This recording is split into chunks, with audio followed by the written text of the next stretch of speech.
My name is Elena, and I'm 33 years old. For the last 15 years, I've been living with a question that never quite stopped echoing in the back of my mind. Not a loud question, not the kind that keeps you up at night anymore. Just a quiet, persistent whisper that shows up in unexpected moments. When I'm signing a check at the grocery store, when I'm sitting in a meeting pretending to pay attention, when I catch my reflection in a car window and remember that the woman looking back at me built everything she has from absolutely nothing. The question is this: how do you measure what a mother owes her daughter? I used to think I knew the answer. I used to think the math was simple. You sacrifice, you provide, you protect, you choose your child's future over temporary comforts. That's what my mother taught me anyway, with her words at least. Her actions turned out to be a different lesson entirely. I grew up in a small town in Ohio, the kind of place where everyone knows everyone else's business, and nobody ever really leaves.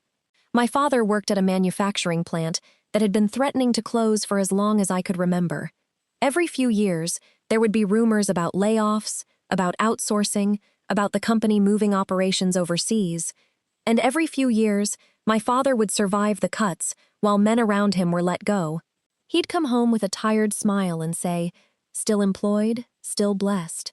And my mother would hug him, and we'd all pretend that the anxiety wasn't eating us alive.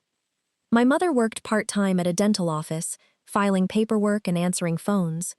She'd been working there since before I was born, and she always said she'd go back to school someday, get a real degree, do something more with her life, but someday never seemed to arrive.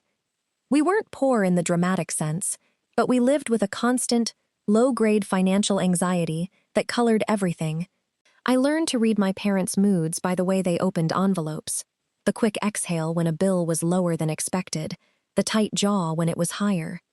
My parents had 2 children, me and my older brother, Marcus. Marcus was the golden child from the moment he was born. He was charming, charismatic, the kind of kid who could talk his way out of anything. Teachers loved him even when he failed their classes. Neighbors loved him even when he trampled their gardens. Strangers loved him within seconds of meeting him. I was the responsible one, the quiet one, the one who got good grades not because I was naturally brilliant, but because I understood, even as a child, that education was the only way out. What I had was discipline, and I clung to it like a lifeline. The differences between us were obvious from an early age. When I was 8, I saved my allowance for 3 months to buy a book I wanted. When Marcus was 10, he stole $20 from my mother's purse and spent it on candy and trading cards. When I was 12, I was staying after school to get extra help with math. When Marcus was 14, he was forging my mother's signature on permission slips so he could skip class. And yet, somehow, my mother always found a way to defend him. "He's just a free spirit," she'd say. "He'll find his way eventually." Or, "He's not book smart like you, Elena, but he's got street smarts." Or my personal favorite, "He needs more time to figure things out."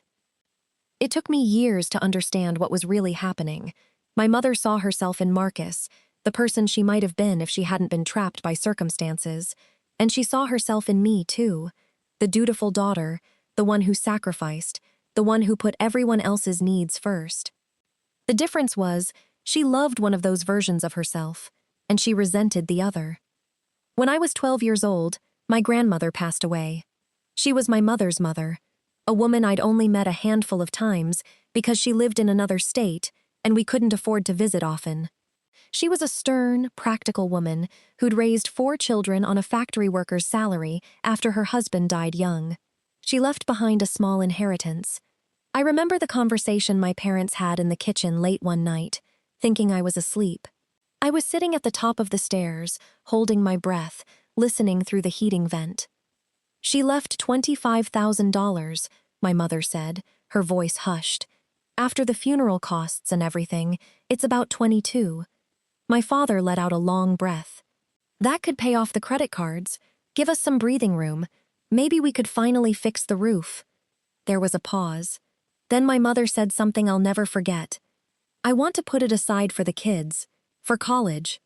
Another pause. Longer this time. "Both of them?" my father asked. "Elena first," my mother said. "She's younger, She'll need it in a few years. And honestly, Marcus, he's already graduated. He's not college material. But Elena, she's got real potential. I don't want her to end up like us, struggling every month just to keep the lights on. I sat there on those stairs, tears streaming silently down my face, and I made a promise to myself. I would honor that sacrifice. I would work harder than anyone. I would make my mother proud. I didn't know, in that moment, that I was listening to the last time my mother would ever choose me. The fund sat in a separate savings account for the next 6 years.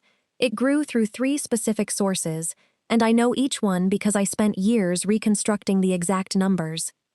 The first source was the inheritance itself, $22,000 after funeral expenses and probate costs. The second source was my parents' monthly deposits. Every birthday, every Christmas, my mother would add $25 or $50. My father, whenever he worked overtime, would add a little more. Over 6 years, these deposits totaled approximately $7,800. I know this because my mother kept a handwritten ledger in the top drawer of the kitchen cabinet, a spiral notebook where she recorded every deposit with the date and amount, like a priest keeping a record of offerings. The third source was interest and my own contributions. The account earned about $600 in interest over those 6 years, and when I turned 14, I started working, babysitting, mowing lawns, helping neighbors with odd jobs. I gave my mother every spare dollar I earned, asking her to deposit it into the account. She always did. She always recorded it in the ledger. She always told me how proud she was of my discipline. By the time I was 17, the account had grown to $32,418. I know the exact number because I saw it written in the ledger, circled in red ink, the final entry before everything changed. That summer, Marcus came home with big news. He was 25 years old, having graduated high school 7 years earlier with barely passing grades.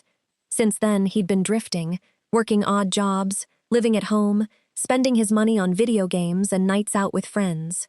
He'd had a brief stint at a community college that lasted exactly 1 semester before he dropped out, claiming that the classes were boring and the professors didn't understand him. The big news was this. He'd met a girl. Her name was Jessica. They'd been dating for 4 months, and they were engaged. I found out at dinner one Tuesday night. The table was old, scarred, the surface worn smooth by years of use. It was the center of our home, the place where everything important happened. Birthdays, holidays, arguments, celebrations. They all happened at that table. "She's amazing, Mom," Marcus said, his eyes bright with the enthusiasm of someone who'd never had to work for anything. "She gets me, you know. She understands my vision." My mother beamed. "That's wonderful, sweetheart. When's the wedding?" "That's the thing," Marcus said, leaning forward. "Jessica's family wants a big wedding, like a real wedding, 200 guests, the whole thing. And her parents said they'd pay for half, but we need to cover our share." I watched my father's face carefully. I saw the flicker of concern, the quick calculation, the way his jaw tightened slightly. He looked at my mother, and something passed between them, a wordless conversation that I couldn't quite follow. "How much are we talking about?" my father asked. Marcus shrugged like the number was nothing. "Maybe 20, 25,000? But it's not all due at once. We can figure it out. Jessica's parents are handling most of it, but we need to show that we're contributing. You know? It's about respect." The room went quiet. I looked at my mother, expecting her to say something, to explain that the money wasn't available, that it was already allocated, that college was the priority. I expected her to tell Marcus that $25,000 was more than the family could afford. But she didn't say any of that. She just reached across the table and squeezed Marcus's hand. "We'll make it work," she said. "We always do." I confronted her the next day. We were in the kitchen, the same kitchen where I'd overheard that conversation 6 years earlier. She was washing dishes when I came in, her back turned, her shoulders tense. She knew I was there. She always seemed to know when I was upset, but she didn't turn around. "Mom, you can't be serious," I said. "That money is for college. For my college." She didn't look at me. She kept washing, scrubbing at a pan that was already clean. I know, sweetheart, but Marcus needs this. This wedding is important to him, and Jessica's family is contributing so much. We can't look cheap. Cheap? I repeated, my voice rising. Mom, I've been counting on that money. I've been planning my entire future around it. You promised. She turned around then, and I saw something in her face that I'd never seen before. It wasn't guilt. It wasn't regret. It was almost defiance, like she was daring me to question her. Your brother has found someone who makes him happy, she said. Do you know how rare that is? He's 25 years old, Elena. 25. He's never had a real relationship. He's never had a real job. This wedding could be the thing that finally settles him down, that finally helps him become the man I know he can be. And I need an education, I said. I need a future. I've been working toward this my entire life. I've been counting on that money since I was 12 years old. She sighed, the kind of heavy sigh that was supposed to make me feel guilty for pushing. You'll figure it out, she said. You always do. It was the cruelest thing she'd ever said to me, not because it was harsh, but because it was true. I would figure it out. I always had. But that didn't make it fair. What I didn't know then, what I wouldn't discover until years later, was that my mother was fighting a battle I couldn't see. My grandmother's death had broken something in her. Not just the loss itself, but the guilt that came with it. My mother had spent her entire adult life promising to visit her mother more often, promising to call more regularly, promising to be a better daughter. And then one day her mother was gone, and all those promises were just words. She never said this to me directly, but I pieced it together over the years, from fragments of conversations, from things my father let slip, from the way she'd sometimes stare at old photographs with an expression that looked like drowning. Marcus's engagement, I think, felt like a second chance. A chance to be there for one of her children, in a way she hadn't been there for her own mother.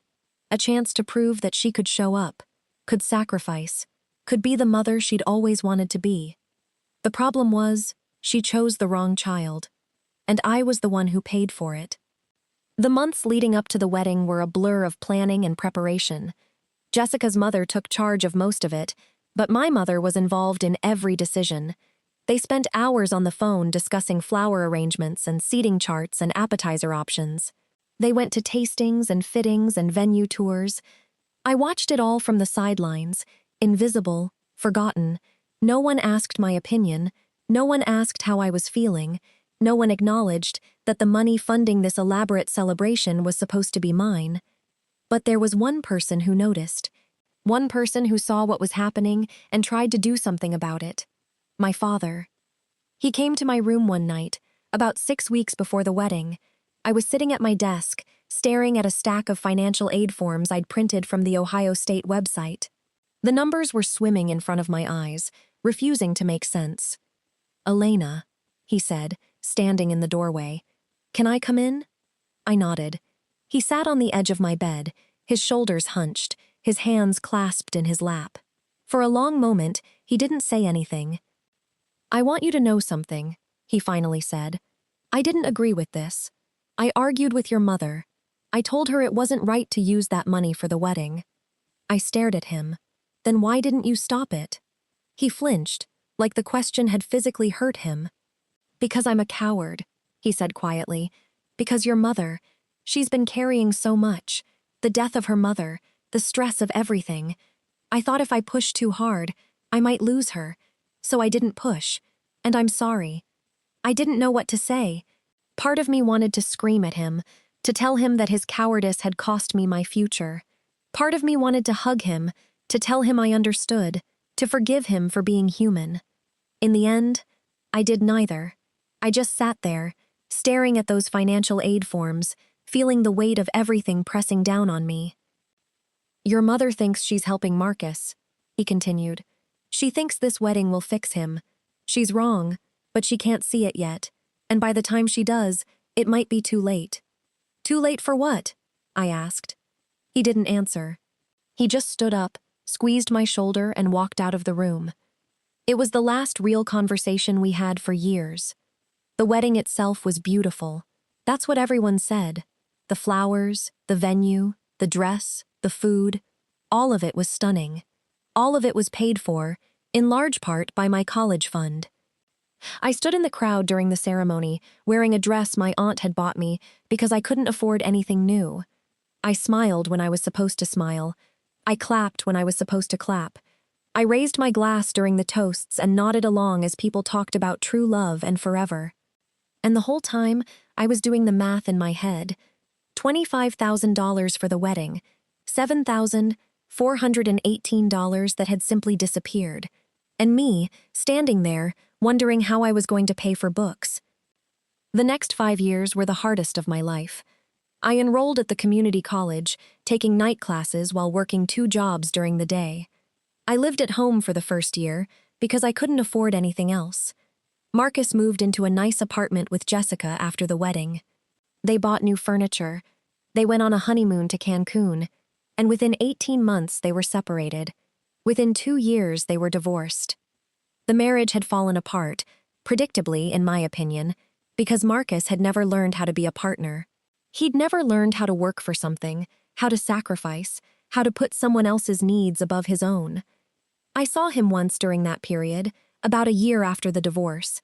I was home for winter break, sitting in the living room, studying for an exam. He came downstairs, grabbed a beer from the fridge, and flopped onto the couch next to me.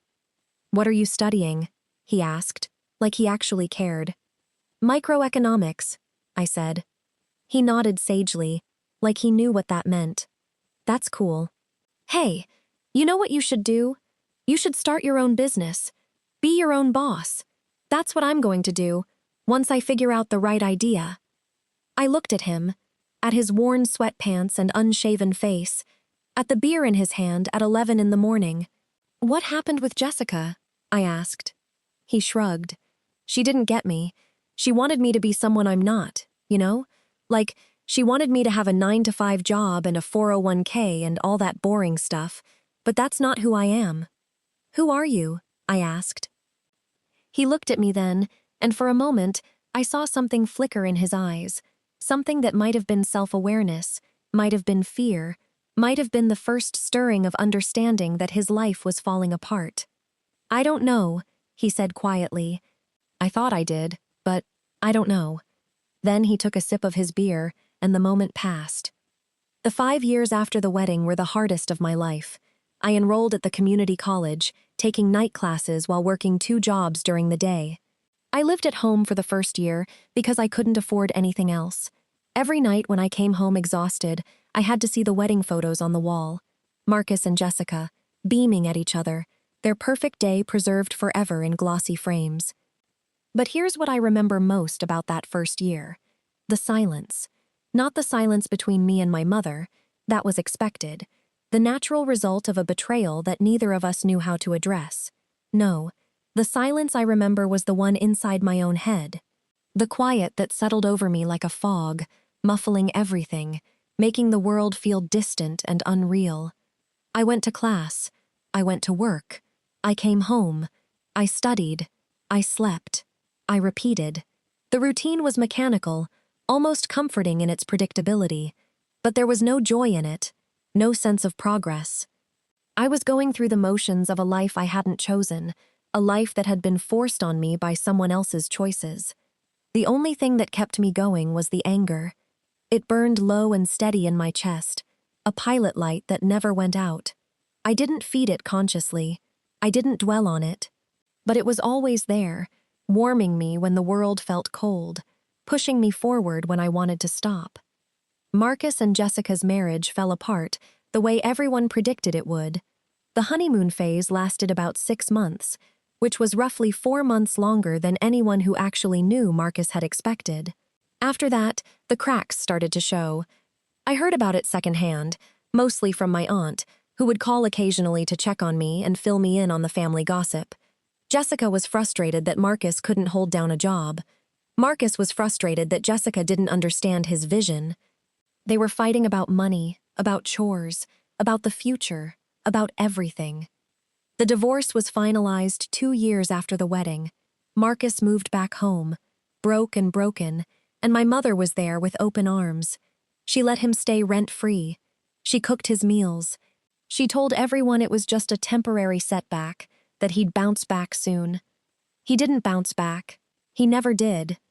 I saw Marcus once during that period, about a year after the divorce. I was home for winter break, sitting in the living room, studying for an exam.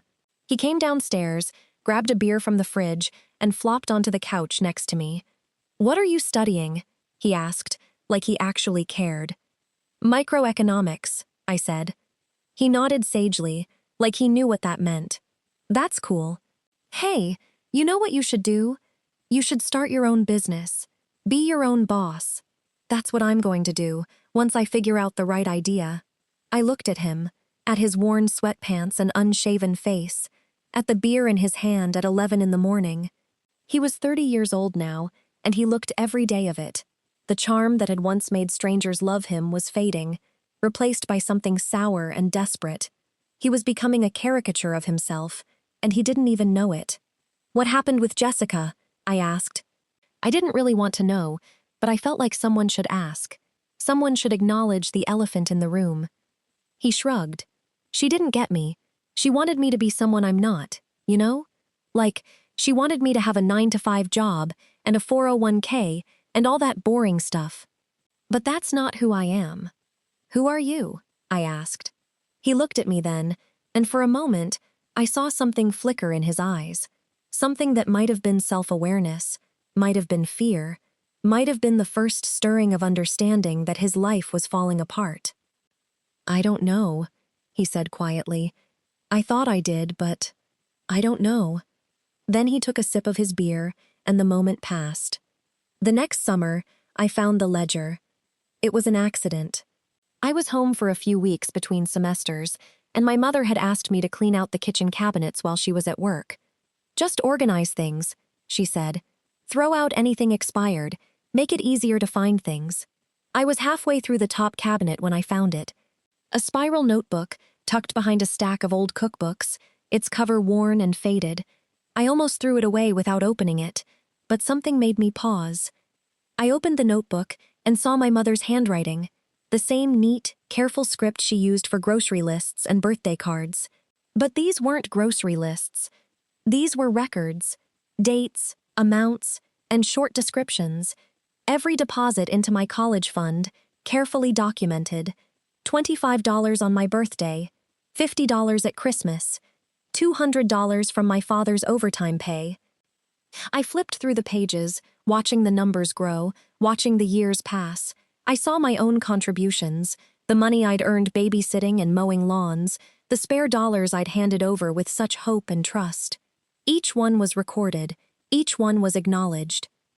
And then I reached the final page. The last entry was dated 6 years after the first.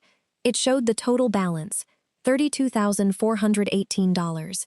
The number was circled in red ink, underlined twice, like my mother was emphasizing its importance. Below that, there was a line drawn across the page. And below that line, a single word, closed. I stared at that word for a long time. Closed. The account was closed. The money was gone. The future I'd planned, the future I'd been promised, the future I'd worked for, all of it, gone, reduced to a single word in a spiral notebook. But that wasn't the worst part. The worst part came a moment later, when I noticed something I'd missed the first time. Beneath the word closed, there was another entry, a withdrawal, a single line that read, 7,418, withdrawn. No explanation. No description. Just a number and a dash. I sat there on the kitchen floor, surrounded by old cookbooks and expired canned goods, and I felt something shift inside me. The anger that had been burning low and steady suddenly flared, hot and bright, threatening to consume everything. The wedding had cost $25,000. I knew that because I'd heard my mother discuss it with Jessica's family, had seen the invoices, had done the math 1,000 times. $32,418 minus $25,000 left $7,418. So where did the rest go? I didn't confront my mother about the ledger. Not then. I was still too raw, too hurt, too afraid of what she might say. What if she had a reasonable explanation? What if it was something I'd forgotten, some expense I didn't know about? What if I was wrong? But I couldn't let it go. The question nagged at me, a splinter in my mind that I couldn't remove. I started paying closer attention to the family finances, to the things my mother said, to the purchases my brother made. The answer came 6 months later, in a conversation I wasn't supposed to overhear. It was Christmas. I was home for the holidays, sitting in the living room while my mother and my aunt talked in the kitchen. They thought I was watching television, thought the sound would drown out their conversation. But the house was old, and the walls were thin, and I heard every word. "I still can't believe you gave Marcus that money," my aunt said. "After everything you'd saved for Elena." "He needed a car," my mother interrupted. "After the honeymoon, he and Jessica were struggling. He needed something reliable to get to work. You can't expect a man to provide for his family without transportation." $7,000 is a lot for a car," my aunt said carefully. "I know, but he promised to pay it back. He said once he got on his feet, he'd return every penny, and I believed him." There was a pause. Then my aunt asked the question I'd been asking myself for months. "And did he pay it back?" The silence that followed was answer enough. I transferred to Ohio State as a junior, taking out loans I knew would take decades to repay. I worked as a waitress, as a tutor, as a receptionist. I studied in the library until 2 in the morning because I couldn't afford textbooks and had to share with classmates. The loans piled up. By the time I graduated, I owed more than $60,000. It was a number that made me physically ill when I looked at it. But I graduated. With honors, actually. Summa cum laude. My name was printed in the program. I walked across the stage in my cap and gown, and for a moment, just a moment, I felt proud. Then I looked out at the audience and saw my mother sitting next to my father and Marcus, and I felt nothing at all. She'd come to the ceremony, of course. She'd brought flowers, a bouquet of roses that must have cost $50, money she probably couldn't spare. She'd hugged me afterward and told me she was proud of me. She'd cried a little, wiped her eyes, smiled for pictures, and I'd stood there, accepting her congratulations, feeling like I was playing a part in a play I hadn't auditioned for. The next 8 years were a blur of work and debt and slow, grinding progress. I got a job at a marketing firm in Columbus. It wasn't glamorous, entry-level, low pay, long hours, but it was a start. I worked my way up, year after year, promotion after promotion. I learned everything I could, volunteered for every project, stayed late and came in early. But here's the thing about me that I've never admitted to anyone, not to my friends, not to my therapist, not even to myself until recently. I have a flaw, a weakness, a crack in the armor I've spent 15 years building. I'm still waiting for someone to choose me. Every relationship I've had has ended the same way. The moment my partner has to make a choice between me and their career, me and their family, me and their comfort, they choose the other thing. And I tell myself it's fine, that I'm independent, that I don't need anyone. But the truth is, I'm terrified. Terrified that I'm not enough. Terrified that there's something fundamentally wrong with me. Terrified that my mother saw it all those years ago, and that's why she chose Marcus instead. I don't tell people this. I barely admit it to myself. But it's there, lurking beneath the surface, shaping everything I do. The phone call came on a Tuesday afternoon, 15 years after that conversation in the kitchen.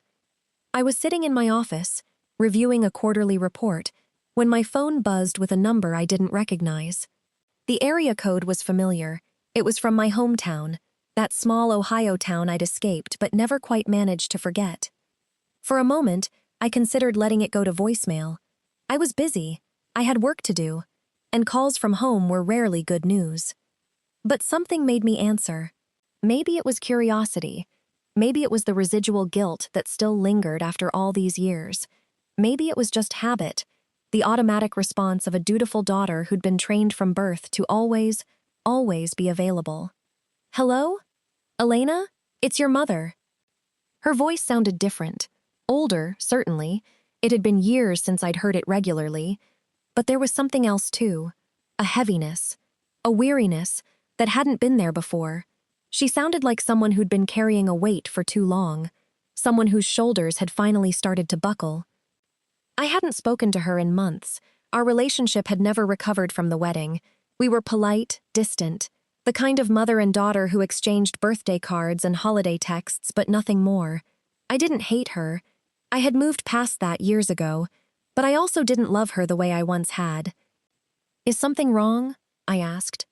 "I need to see you," she said. "Can you come home this weekend? It's important."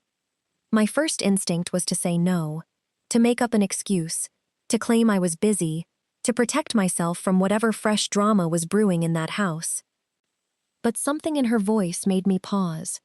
She sounded small, defeated, old. "I'll drive down Saturday morning," I said, before I could talk myself out of it. "Thank you," she said. "Thank you so much." She hung up before I could respond. I spent the rest of the week thinking about that call. It played on a loop in my head, her voice echoing through my thoughts like a song I couldn't stop humming. What did she want? What could possibly be so important that she'd break our unspoken agreement to maintain distance? My mind offered possibilities, each one less appealing than the last. Maybe Marcus was in trouble again. Maybe my father was sick. Maybe my mother herself was ill, facing some diagnosis that had made her realize she wanted to reconcile before it was too late. That last thought made me feel something unexpected. Not sympathy exactly, but something adjacent to it. The ghost of the daughter I'd once been, the one who'd loved her mother without reservation, stirring in whatever corner of my heart I'd buried her in. I pushed the feeling down and focused on work. Feelings were dangerous. Feelings were what had made me vulnerable in the first place. Saturday morning came sooner than I expected. I drove down the highway, watching the landscape shift from city to suburb to rural, the familiar landmarks of my childhood passing by like memories made visible. The house looked different when I pulled into the driveway. It was the same house I'd grown up in, same shape, same structure, same faded blue paint, but it had aged badly. The paint was peeling in places, revealing gray wood underneath. The lawn was patchy, overgrown in spots and dead in others. The gutters were sagging, and one of the shutters hung at an angle, like it was too tired to hold itself straight. I sat in my car for a long moment, staring at the place that had once been my entire world. It felt smaller now, diminished, like a photograph that had faded in the sun. I got out of the car and walked to the front door. Before I could knock, it swung open. My mother stood there, and the sight of her took my breath away. She'd lost weight, not in a healthy way, but in the way that comes from stress and worry and too many sleepless nights. Her face was lined, her skin pale, her hair streaked with gray. She was wearing clothes that had seen better days, a faded sweater, worn jeans, slippers that looked like they were held together by hope. "Elena," she said, and there was something in her voice that I hadn't heard in years. Relief, maybe, or desperation. "Thank you for coming." She led me into the living room, and I noticed more signs of decline. The furniture was the same, but everything was worn, faded, tired. There were stacks of papers on the table, unpaid bills mixed with old magazines. A thin layer of dust covered the shelves. The curtains were drawn, casting the room in shadow. "Please, sit," she said, gesturing to the couch. I sat. She sat across from me in the armchair, wringing her hands in her lap. For a long moment, neither of us spoke. "I need to ask you something," she finally said, "and I need you to really hear me before you answer." I nodded, keeping my face neutral. She took a deep breath. "I want to go back to school, to become a certified medical assistant. I've been looking into programs, and there's one at the community college that starts in January. It's 9 months. It would change everything for me." I stared at her. Of all the things I'd imagined she might say, this was not one of them. School, education, the things she'd denied me 15 years ago. "The problem is the cost," she continued, her voice growing more urgent. "The program is $8,000. I don't have it. And I was hoping you could help." The irony was so thick I could have choked on it. The irony was so thick I could have choked on it. I sat there, in that same living room where I'd grown up, looking at the same woman who had taken away my future and handed it to a son who had thrown it away. And she was asking me for money, for education, for a second chance. The same second chance she'd denied me. I let the silence stretch. I watched her squirm under my gaze, watched her hands twist in her lap, watched the hope in her eyes slowly curdle into anxiety. I wanted her to feel it, the weight of what she was asking, the audacity of it, the sheer cosmic unfairness. "Let me make sure I understand this," I said slowly, keeping my voice level. "You want me to give you $8,000 for school, for your future?" She nodded, a flicker of hope crossing her face. "I know it's a lot, but I'll pay you back. I swear I will. And once I'm working, I'll be able to help you. I'll be able to make up for—" She stopped, apparently realizing where that sentence was heading. "For what?" I asked. "Make up for what, exactly?" "Elena, please." "No, I think we should talk about this," I said. "We've been avoiding this conversation for 15 years, and I think it's time. Don't you?" She looked away, her jaw tightening. "I don't want to fight." "I'm not fighting," I said.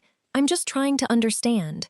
15 years ago, you took my college fund, $32,000 that was supposed to be for my education, and you gave it to Marcus for a wedding that lasted less than 2 years.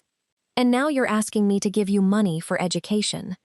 "I made a mistake," she said. "I know that. I've known it for a long time, but I can't go back and change what happened. All I can do is try to move forward." "That's very convenient," I said. "For you." "I've suffered, Elena. You don't know what it's been like. Watching Marcus fall apart, watching your father work himself to death, watching everything we built crumble away. I've paid for my mistakes." I laughed then, a short, bitter sound that seemed to startle her. "You've paid? Mom, I've been paying for your mistakes for 15 years. I've been paying in student loans and missed opportunities and nights spent crying myself to sleep. You don't get to claim that you've suffered when I'm the one who actually paid the price." She didn't respond. She just sat there, her face pale, her eyes fixed on some point in the distance. I could see her struggling to process what I'd said, struggling to find a defense that would hold up under scrutiny. "You want to know something interesting?" I continued. "I did some research. A few years back, I found the old ledger, the one you kept in the kitchen cabinet, the one where you recorded every deposit into my college fund." Her face went white. The color drained from it so quickly that for a moment, I thought she might faint. "The account," I continued. "Do you know how much was in it when you closed it to pay for the wedding?" She didn't answer. She wouldn't look at me. Her hands were shaking now, trembling in her lap like small frightened animals. $32,418, I said. "That's how much was in that account, and the wedding cost $25,000, so where did the other $7,418 go?" The silence that followed was the loudest thing I'd ever heard. It filled the room, pressed against my ears, made it hard to breathe. My mother sat there, frozen, her hands gripping the armrests of her chair like she was afraid she might float away. "Marcus needed a car," she whispered. "After the honeymoon, he and Jessica were struggling, and he needed something reliable to get to work, and—" "Marcus hasn't had a job in 3 years, I interrupted. "He's been living here, doing nothing, while you and Dad drown in debt. You took money that was supposed to be for my future, and you gave it to him for a car he probably doesn't even drive anymore. He's your brother. He's a leech," I said. "And you've been feeding him for his entire life. You chose him over me, over and over again. And now, when you finally need something, you come to me, not to him, me." At that moment, I heard a sound from the hallway, a floorboard creaking. Someone was standing just outside the living room, listening. I turned toward the doorway. "You can come in, Marcus. I know you're there." There was a pause. Then Marcus stepped into view, and I almost didn't recognize him. The last time I'd seen him had been years ago, at some family gathering I'd attended out of obligation. He'd been deteriorating even then, but now he looked worse than I'd ever imagined. He was 39 years old, and he looked 50. His hair was thinning, his face was bloated, his eyes were dull and unfocused. He was wearing sweatpants and a stained t-shirt, and he smelled like he hadn't showered in days. The charm that had once made strangers love him was completely gone, replaced by something hollow and defeated. "Elena," he said, his voice flat. "Long time no see." "Marcus," I said. "I was just asking Mom about the college fund. Maybe you can help me understand something." He shrugged, flopping into a chair like he had no bones in his body. "What's to understand? It was a long time ago. Why are you still hung up on it?" I stared at him. Why am I still hung up on it? Because that money was supposed to pay for my education. Because I've spent 15 years paying off student loans while you've been living here rent-free. Because you took $7,000 of my money to buy a car, and you never paid a cent of it back. "That wasn't your money," he said. "That was Mom's money. She could do whatever she wanted with it. She saved it for me, she promised it to me, and she gave it to you instead." Marcus rolled his eyes. "So what? You turned out fine. You've got a good job, a nice apartment, all that stuff. Why are you still complaining?" I felt the anger rise in my chest, hot and bright and dangerous. "Because I'm not fine, Marcus. Because I've spent my entire adult life trying to recover from what you and Mom took from me. Because every choice I've made, every job, every relationship, every moment of my life, has been shaped by the fact that I had to struggle while you coasted." "Coasted?" He laughed, a hollow sound. "You think I've been coasting? I lost my wife. I lost my home. I've spent the last 15 years living in my childhood bedroom, watching my life fall apart. That's not coasting, Elena. That's drowning." "Then swim," I said. "Get a job. Get a life. Stop expecting Mom to save you. I didn't ask for your advice. No, you asked for my money. Mom did anyway, and I'm telling you both the same thing. No." The room went quiet. My mother was crying silently, tears streaming down her face. Marcus was staring at me with something that looked like hatred, like I'd just exposed something he'd been trying to hide for years. "You don't get to judge me," he said quietly. "You don't know what it's like to be me." "No, I don't," I said, "and I don't want to, but I do know what it's like to be me, and I know that I've spent 15 years paying for your mistakes, for Mom's mistakes, for everyone's mistakes except my own." I stood up, reaching into my purse. I pulled out the bank statement I'd printed before leaving, my savings account balance, as of that morning. "Do you know how much money I have, Mom? After 15 years of working, after all those loans, after all that sacrifice?" She shook her head. "I have a little over $12,000 in savings," I said. "That's it. That's what I have to show for a decade and a half of work. And you're asking me to give you 8,000 of it, 2/3 of everything I've managed to save." She covered her face with her hands. "I'm sorry," she sobbed. "I'm so sorry." "I know you are," I said. "But being sorry doesn't change anything. It didn't change anything 15 years ago, and it doesn't change anything now." I walked toward the door, then paused. There was one more thing I needed to say. One more truth that needed to be spoken. "I want you to think about something," I said, not turning around. "When I was 17, I had a plan. I was going to go to college. I was going to get a good job. I was going to buy you a house someday. I was going to take care of you. That was my dream, Mom. That was what I wanted more than anything." I took a breath. "And you killed that dream. You killed it with your own hands. And the worst part is, you didn't even do it for something that mattered. You did it for a party. A single day of celebration for a marriage that fell apart in less than 2 years." "I know," she whispered. "I know." "I don't think you do," I said. "But maybe someday you will, because I'm not giving you that money. I'm not giving you anything." I opened the door and stepped outside. The air was cold, crisp, the kind of autumn afternoon that should have felt peaceful but just felt empty. "You should ask Marcus for the money," I said over my shoulder. "After all, he's the one who got it the first time. Maybe he can figure out a way to pay it back." I was halfway to my car when I heard footsteps behind me. I turned, expecting to see my mother chasing after me, ready to beg or argue or apologize. It wasn't my mother. It was my father.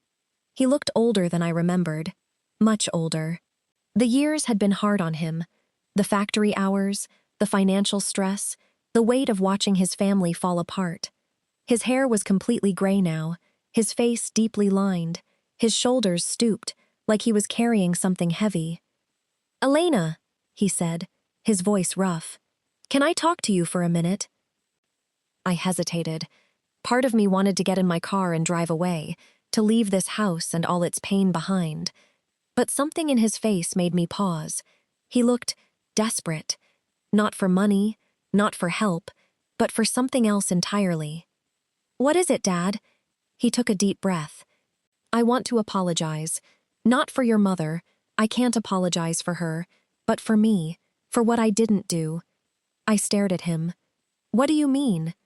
"When you were 17, he said, "I knew what your mother was doing was wrong.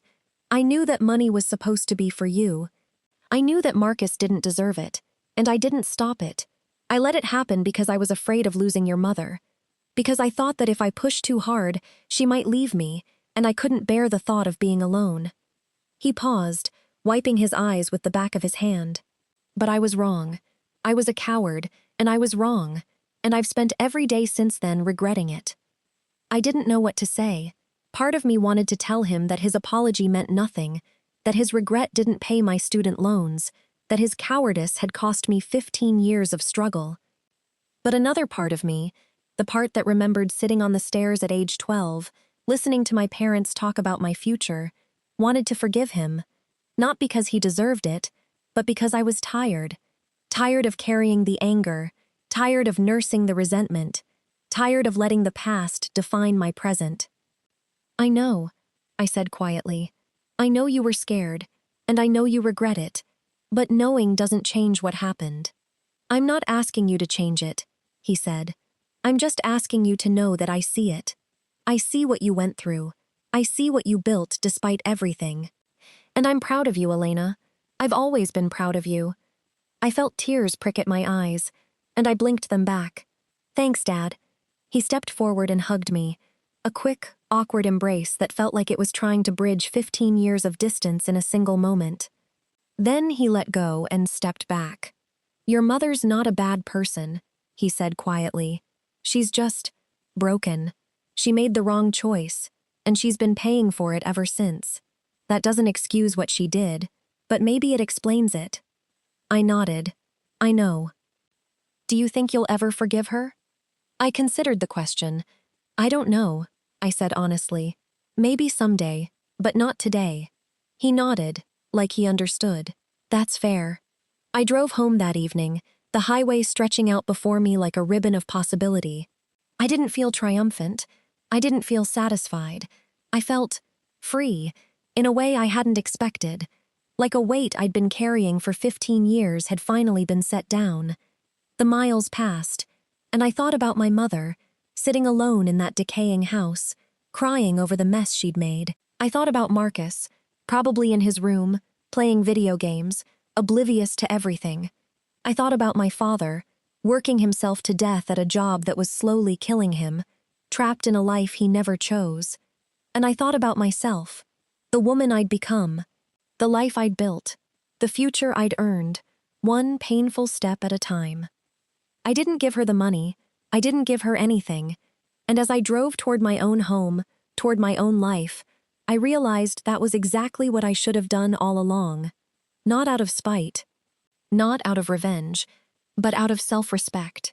Out of the understanding that I wasn't responsible for fixing the damage she'd done. Out of the knowledge that I'd already paid enough. The weeks that followed were strange. I expected to feel guilty.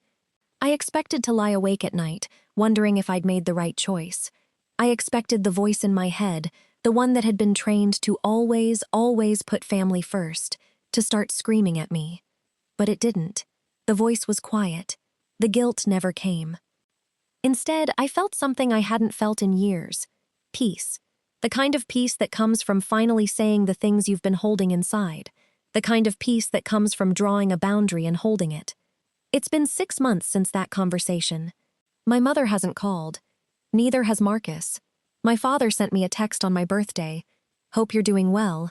And I replied with a simple, thanks. I don't know if my mother ever enrolled in that program. I don't know if she found another way to pay for it. I don't know if Marcus ever got a job. Part of me is curious, but a larger part of me doesn't want to know. Some doors are better left closed. Last month, I received an envelope in the mail. No return address, just my name written in handwriting I recognized. My mother's handwriting. I almost threw it away. I almost burned it without opening it, but curiosity got the better of me, as it always does. Inside was a single piece of paper. On it, my mother had written 3 words. I was wrong. I read those words, and I waited for the flood of emotion, the tears, the anger, the grief, the hope. But none of it came. I folded the paper, put it back in the envelope, and placed it in a drawer with the other things I keep from my past. Old photographs, old letters, fragments of a life I no longer recognize. Maybe someday I'll write back. Maybe someday I'll call her. Maybe someday I'll find it in my heart to forgive her. But that someday is not today. Today, I'm just going to live my life. The life I built. The life I earned. The life that was always meant to be mine. And that, I've learned, is the best revenge of all.